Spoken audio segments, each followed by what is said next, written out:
Good morning to all. आज हमारी लेखांकन समीकरण की 9वीं क्लास है और ये रहा आपके सामने 10वां क्वेश्चन। और ये 10वां क्वेश्चन हमने आपको होमवर्क दिया था, एक ही व्यक्ति का रिप्लाई आया, थोड़ा सा मिस्टेक था, बाकी क्वेश्चन उसका पूरा सही है। तो देखते हैं यहाँ पर क्वेश्चन नंबर 10वें क्वेश्चन में क्या लिखा हुआ आप देखेंगे। मदन लाल के निम्नलिखित सौदों से लेखांकन समीकरण बनाइए। अब यहाँ पर पहले समीकरण के लिए हम देख लेते हैं कि कौन से व्यवहार में संपत्ति कौन सी और दायित्व कौन से, है ना। कम से कम दो चीजें तो होंगी। तो यहाँ पर हम देखेंगे पहले व्यवहार में रोकड़ द्वारा व्यापार प्रारंभ किया। ये आपको ये चीज बहुत अच्छे से याद हो गई है अब कि भाई व्यापार शुरू करते हैं तो यहाँ पर लिखा है रोकड़, तो एक तो रोकड़ आएगा और व्यापार शुरू करने के लिए हम जो पैसा लगाते हैं उसको क्या बोलते हैं, पूंजी। तो दूसरा क्या आएगा, पूंजी। ये दो चीज़ें तो आपको बहुत अच्छे से याद हैं। फिर अग्रिम किराया चुकाया, हमने एडवांस में क्या दिया, किराया। तो अग्रिम क्या कहलाती है, हमने आपको पिछली क्लास में बताया हुआ है कि ऐसे व्यय जिनकी सेवाएं प्राप्त नहीं की हैं परंतु भुगतान कर दिया, पूर्वदत्त कहलाता है। एडवांस में हम दे देते हैं, अग्रिम दे देते हैं, उनको क्या बोलते हैं, पूर्वदत्त। तो यहाँ पर किराए में हम क्या देते हैं, रोकड़। तो यहाँ पर आएगा रोकड़ पहला। दूसरा पूर्वदत्त किराया, पूर्वदत्त किराया, दो हो गए। अगला है नगद माल खरीदा। तो माल खरीदने और बेचने के लिए हम क्या लिखते हैं, स्टॉक। और नगद शब्द जहां भी आएगा उसको क्या बोलते हैं, रोकड़। एक आएगा आपका रोकड़ और स्टॉक, दो चीजें। फोर्थ पॉइंट, उधार माल खरीदा। तो अभी हमने बताया कि यदि माल खरीदते बेचते हैं तो उसकी जगह पे क्या लिखना होता है हमें, स्टॉक। और उधार खरीदा, जब हम किसी व्यक्ति से उधार माल खरीदते हैं या उधार पैसा लेते हैं उसको बोलते हैं लेनदार। तो यहाँ पर अगला क्या आ जाएगा, लेनदार। नगद माल बेचा, नगद मतलब क्या होता है, रोकड़। तो यहाँ पर क्या आएगा, रोकड़। और माल बेचने के लिए क्या आ जाएगा, स्टॉक।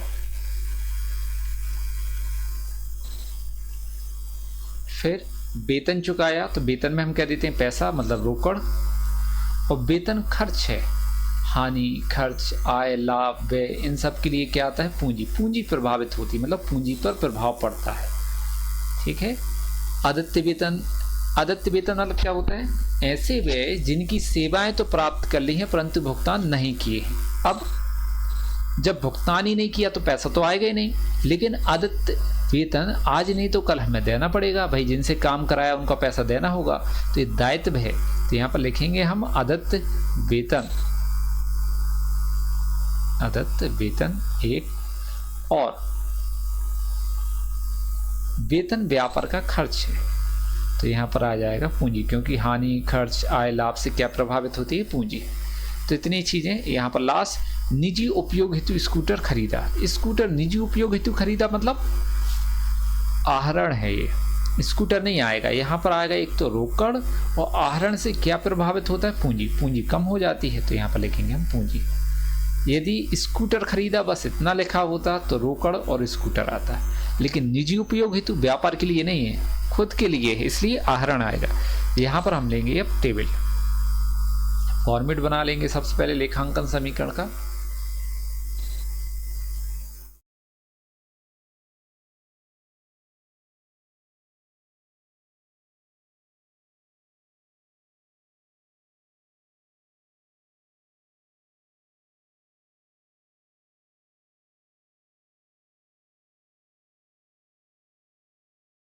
यहाँ पर लेखांकन समीकरण हेडिंग,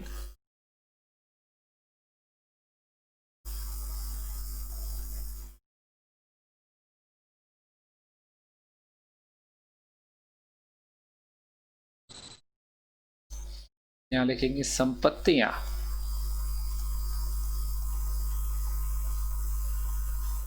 बराबर पूंजी प्लस दायित्व।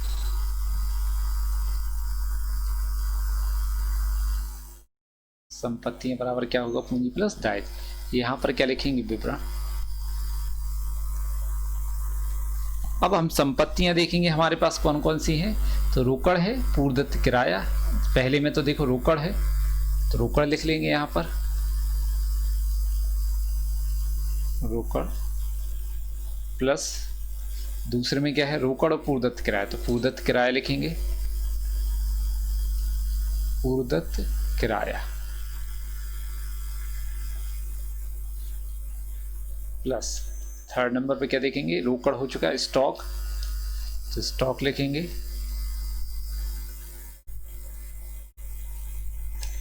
फिर देखेंगे क्या दिया है संपत्तियों में, और क्या है, और कुछ भी नहीं है। अब दायित्व में देखेंगे, तो दायित्व में क्या है, पूंजी, लेनदार और अदत्त वेतन, तो यहाँ पे लिखेंगे बराबर पूंजी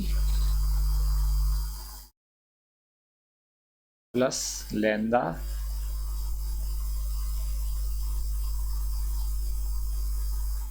प्लस अदत्त वेतन।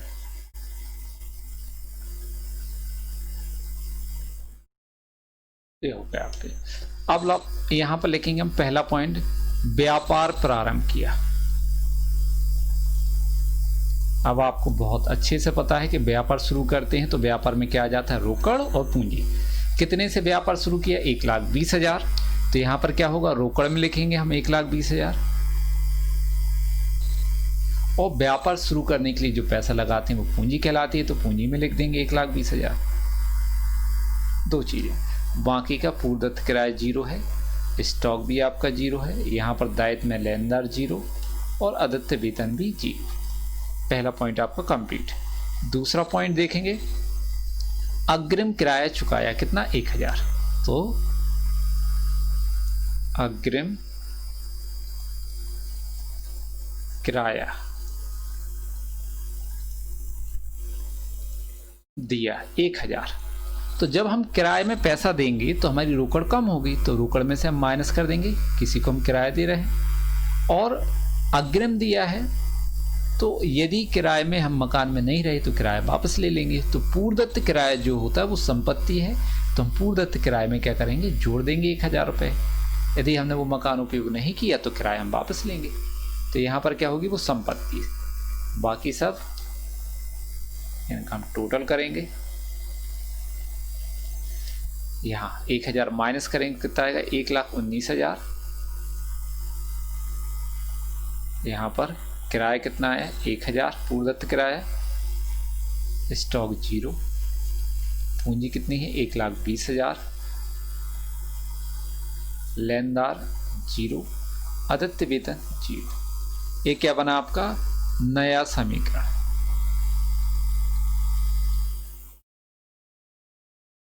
थर्ड पॉइंट में लिखा है नगद माल खरीदा कितने का, 60,000। ध्यान देखना, यहाँ पर देखेंगे पर नगद क्रय, तो नगद माल खरीदा, नगद क्रय, तो क्या प्रभाव होगा भाई, पैसा जा रहा है तो रोकड़ तो कम होगी आपकी, तो रोकड़ में से हम माइनस कर देंगे कितना, 60,000, एक चीज। और माल खरीद रहे हैं तो स्टॉक क्या होगा, बढ़ेगा। माल खरीदने से स्टॉक बढ़ता है और माल बेचने से स्टॉक घटता है, तो स्टॉक में हम प्लस कर देंगे 60,000 रुपये।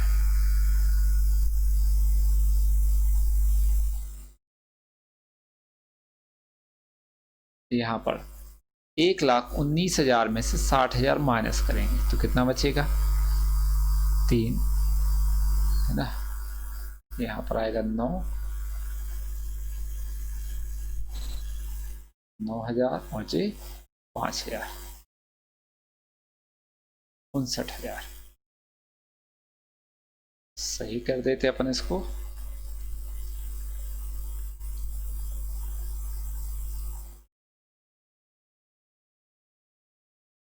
₹59,000 ना।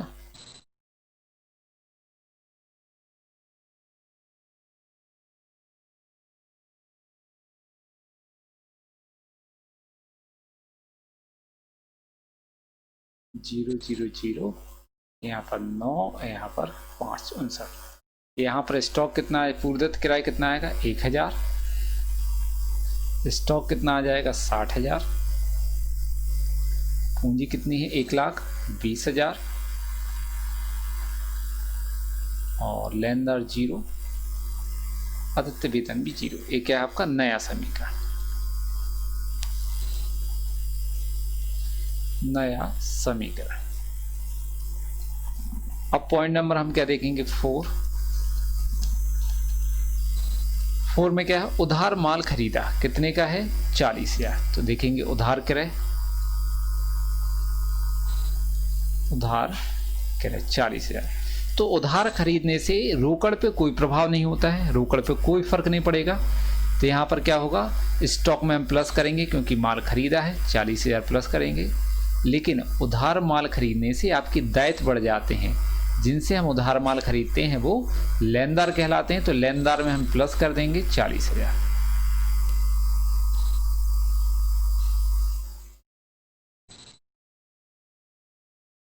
यहाँ पर कितना आएगा, 59,000, यहाँ 1,000, यहाँ पर 1,00,000, यहाँ 1,20,000, 40,000, 0। ये आ गया आपका नया समीकरण।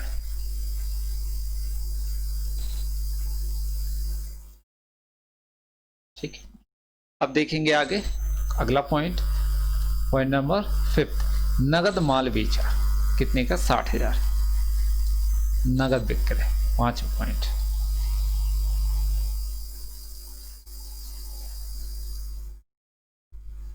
जब हम नगद माल बेचते हैं तो ध्यान रखना आपको लागत कितनी थी, वो बेचा कितने में, 2 चीज़ों पर। तो नगद माल बेचा, लागत कितनी है, 40,000, बेचा कितने में, 60,000, 2 चीज़ें। तो जब माल बेचोगे नगद तो पैसा आएगा, तो रोकड़ में हम प्लस कर देंगे 60,000। माल बेचेंगे स्टॉक आपका घटेगा, और स्टॉक में से कितना कम करेंगे, लागत। लागत कितनी है, 40,000। 40,000 की चीज़ आपने 60,000 में बेच दी तो आपको 20,000 का प्रॉफिट हो गया, लाभ है। तो लाभ से क्या होती, पूंजी बढ़ती है, हम पूंजी में प्लस कर देंगे 20,000।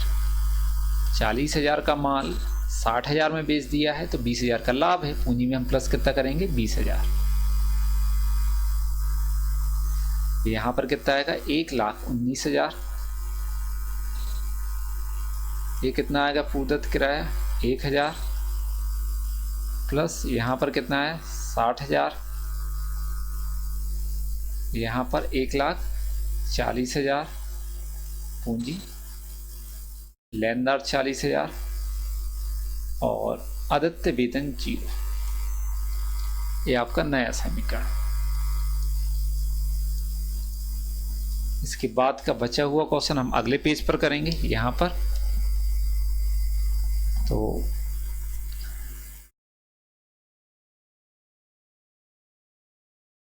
पॉइंट नंबर आपका कौन सा है, 6। 6वां पॉइंट देखेंगे, वेतन चुकाया कितना है, 1,000 रुपये। तो देखेंगे यहाँ पर 6वां पॉइंट, वेतन दिया,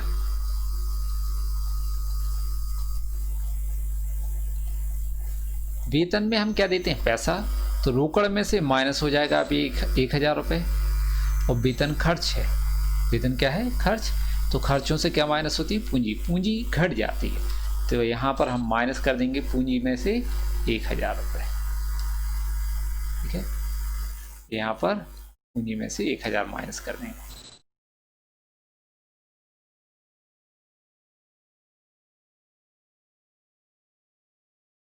इसको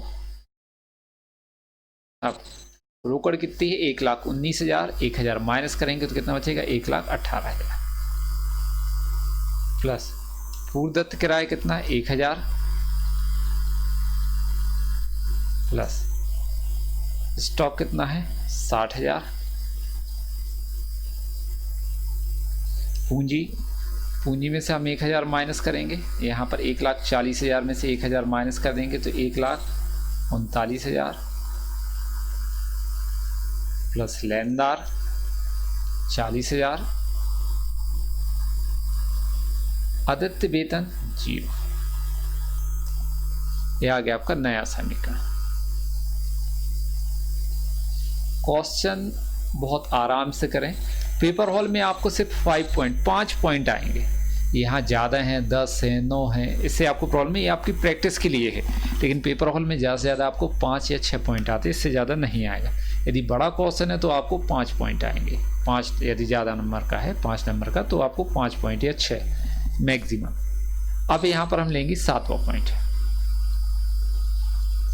तो आपको ये प्रैक्टिस हो रही है, इस पर ध्यान देना है। 7वां पॉइंट देखो क्या लिखा है, आदित्य वेतन कितना है? 200 रुपये। आदित्य वेतन मतलब आदित्य व्यय क्या कहलाते? ऐसे व्यय जिनकी सेवाएं प्राप्त कर ली हैं परंतु भुगतान नहीं किया, तो आज नहीं तो कल हमें देना पड़ेगा।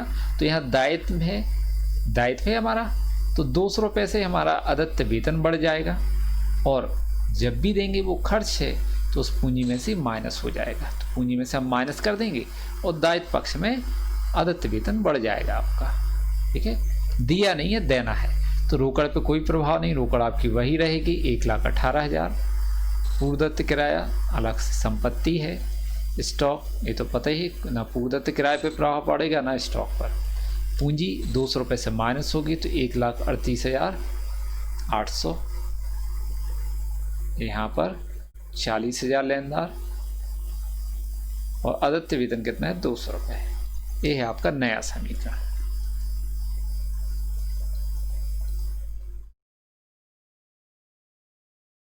अब पॉइंट नंबर 8। पॉइंट नंबर 8 में देखेंगे हम, निजी उपयोग हेतु स्कूटर खरीदा, कितना? 10,000। निजी उपयोग हेतु स्कूटर अपन ने कितने का खरीद लिया? 10,000। तो यहां पर लिखेंगे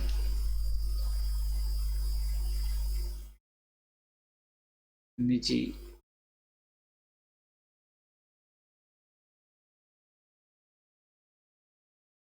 कार हेतु स्कूटर क्रय 10,000 रुपये का खरीदा। तो व्यापार से 10,000 रुपये जा रहे हैं तो रोकड़ तो कम हो जाएगी, और निजी कार हेतु मतलब आहरण है, तो आहरण से पूंजी भी कम होती है, तो पूंजी में से भी घट जाएगा 10,000 रुपये। 10,000 रुपये से आपकी रोकड़ कम होगी और 10,000 रुपये से पूंजी कम होगी। तो यहाँ पर रोकड़ में से माइनस करेंगे 10,000 तो 1,08,000 प्लस पूर्वदत्त किराया कितना है? 1,000 प्लस यहाँ पर स्टॉक कितना है? 60,000 बराबर पूंजी कितना आ जाएगा? 1,28,800। 1,28,800 प्लस 40,000 प्लस 200। ये है आपका अंतिम समीकरण, क्योंकि इसके बाद कुछ भी नहीं दिया आपके पास पॉइंट, तो ये अंतिम समीकरण है।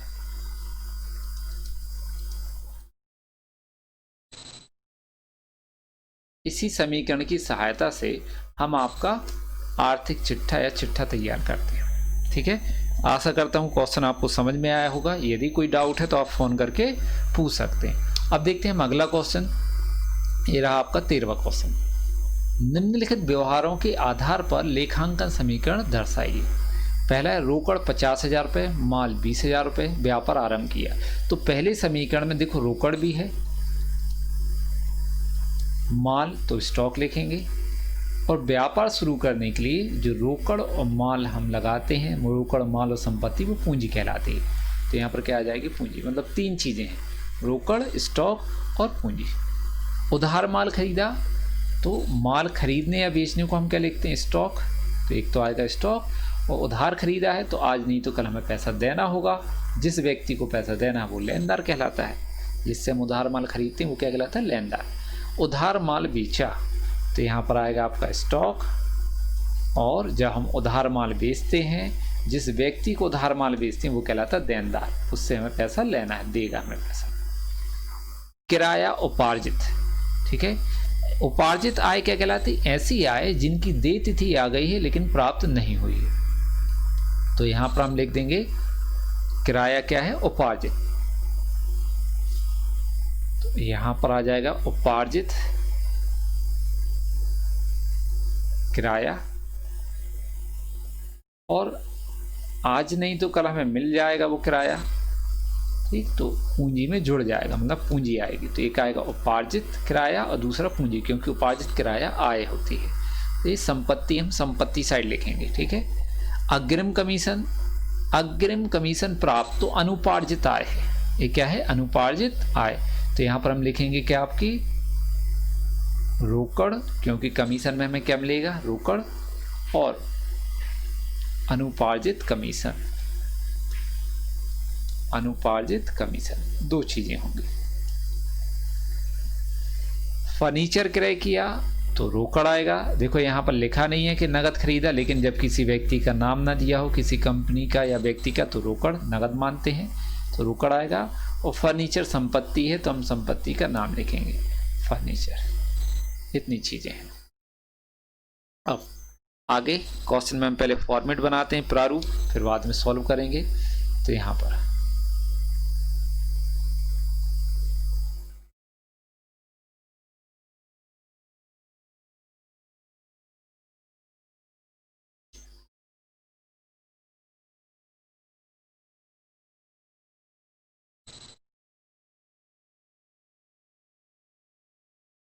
लेखांकन समीकरण हेडिंग डाल देंगे।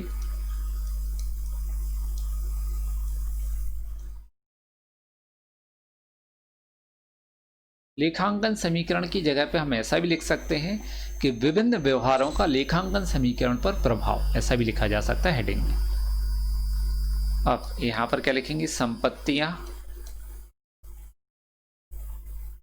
बराबर पूंजी प्लस दायित्व। संपत्तियां बराबर क्या होगा, पूंजी प्लस दायित्व। अब हम संपत्तियां लिख देंगे, हमारे पास कौन कौन सी, रोकड़ स्टॉक और देनदार। तो रोकड़ प्लस स्टॉक प्लस देनदार प्लस उपार्जित किराया,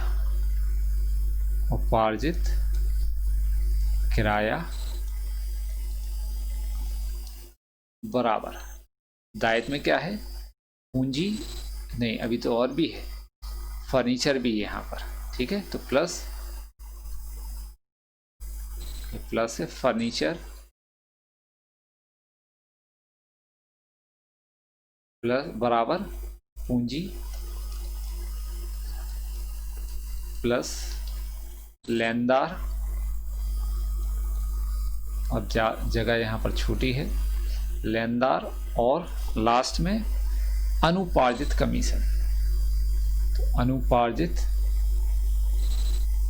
कमीशन, ये आप थोड़ा सा ध्यान देंगे, लास्ट में क्या लिखा है, अनुपार्जित कमीशन, क्योंकि जगह नहीं है इसलिए हम उसको शॉर्ट में लिख दिया हुआ है। आप समझ लेना थोड़ा सा कि अनुपार्जित कमीशन है, सुनाई तो दे रहा होगा आपको, है ना। यहां पर क्या लिखेंगे हम, विवरण। तो यहां पहला पॉइंट, व्यापार प्रारंभ किया,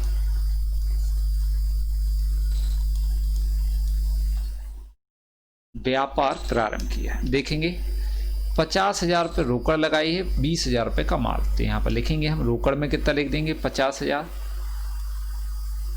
स्टॉक में कितना लिख देंगे 20,000।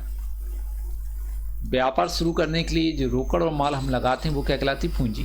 तो यहाँ पर हम पूंजी में लिख देंगे कितना, 70,000, दोनों का टोटल 70,000 पूंजी होगी। देनदार यहाँ पर क्या आएगा, 0। उपार्जित किराया क्या आएगा, 0। फर्नीचर क्या आ जाएगा, 0। लेनदार 0। अनुपार्जित कमीशन 0। सेकंड पॉइंट, उधार माल खरीदा, कितने का, 10,000 का। तो यहां लिखेंगे हम उधार क्रय, तो स्टॉक में प्लस करेंगे 10,000, पैसा तो जा ही नहीं रहा है, और लेनदारों में प्लस कर देंगे कितना, 10,000, क्योंकि उधार जिससे खरीदते हैं वो व्यक्ति लेनदार कहलाता है। तो यहां आ जाएगा रोकड़ 50,000,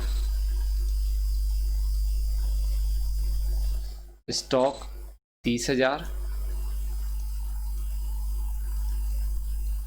देनदार 0, उपार्जित किराया 0, फर्नीचर 0, पूंजी कितनी है 70,000,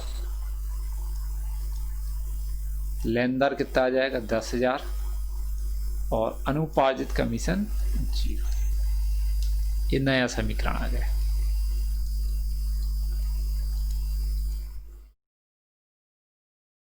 अगला पॉइंट देखेंगे हम, तीसरा, तीसरे पॉइंट में देखें क्या लिखेगा, उधार माल बेचा 20,000 का, लागत कितनी है 15,000, तो उधार विक्रय, उधार विक्रय।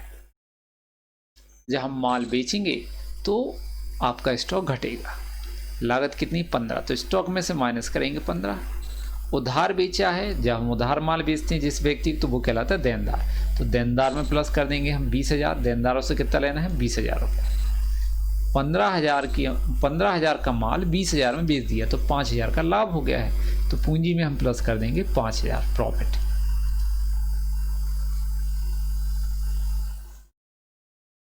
यहाँ पर रोकड़ आपकी आएगी 50,000, माल 15 माइनस कर देंगे तो कितना बचेगा 15, फिर देनदार आपके 20,000,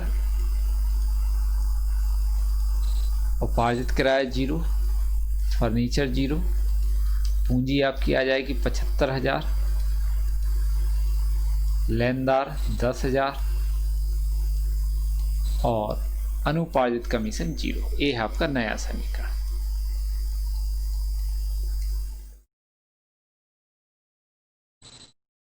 फोर्थ पॉइंट, चौथा पॉइंट, किराया उपार्जित 1,000। ठीक है, तो यहां पर उपार्जित किराया लिखेंगे, उपार्जित किराया 1,000, तो संपत्ति है, हम उपार्जित किराए में प्लस कर देंगे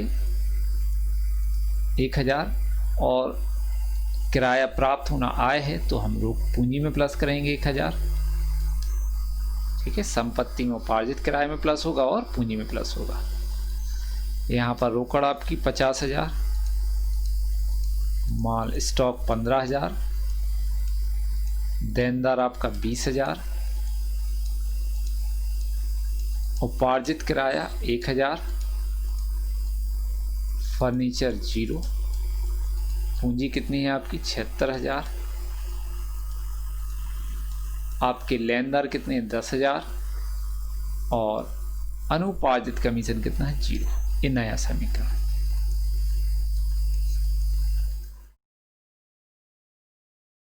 अब हम अगले पेज पे करेंगे, यहां पर पॉइंट नंबर कौन सा है, फिफ्थ, 5वां, और क्या है पॉइंट देखेंगे, अग्रिम कमीशन प्राप्त कितना 500 रुपये, अग्रिम कमीशन प्राप्त,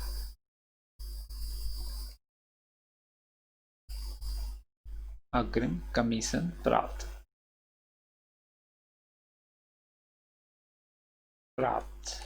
अनुपार्जित आय है। तो पहले तो रोकड़ में हम प्लस करेंगे क्योंकि 500 तो मिल ही चुके हैं, तो रोकड़ में हम प्लस कर देंगे। और कमीशन जो है अग्रिम प्राप्त होगा वो क्या है, अनुपार्जित कमीशन, दायित्व है, यदि काम नहीं किया तो हमें कमीशन वापस करना पड़ेगा, तो हम अनुपार्जित कमीशन में प्लस कर देंगे 500 रुपये। एक तो आपका रोकड़ में प्लस होगा और अनुपार्जित कमीशन में प्लस होगा, बस। बाकी सब जो करते हो, तो रोकड़ कितनी है आपकी 500 प्लस कर देंगे तो 50,500 प्लस स्टॉक कितना है 15,000,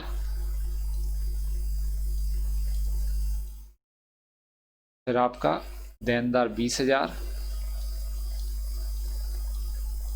उपार्जित किराया कितना है आपका 1,000, फर्नीचर 0, पूंजी 76,000, लेनदार 10,000 और अनुपार्जित कमीशन 500। ये आपका नया समीकरण।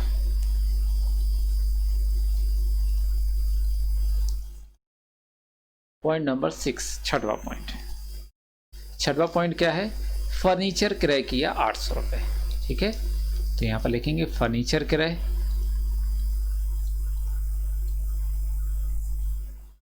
800 रुपये।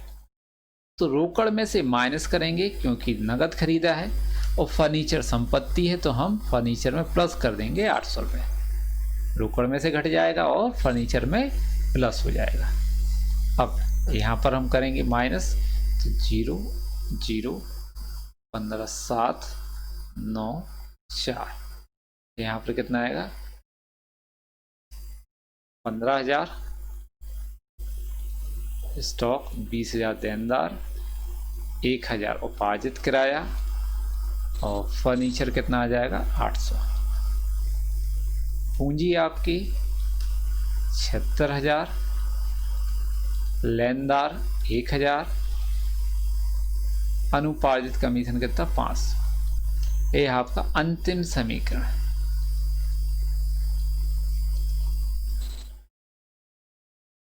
अंतिम समीकरण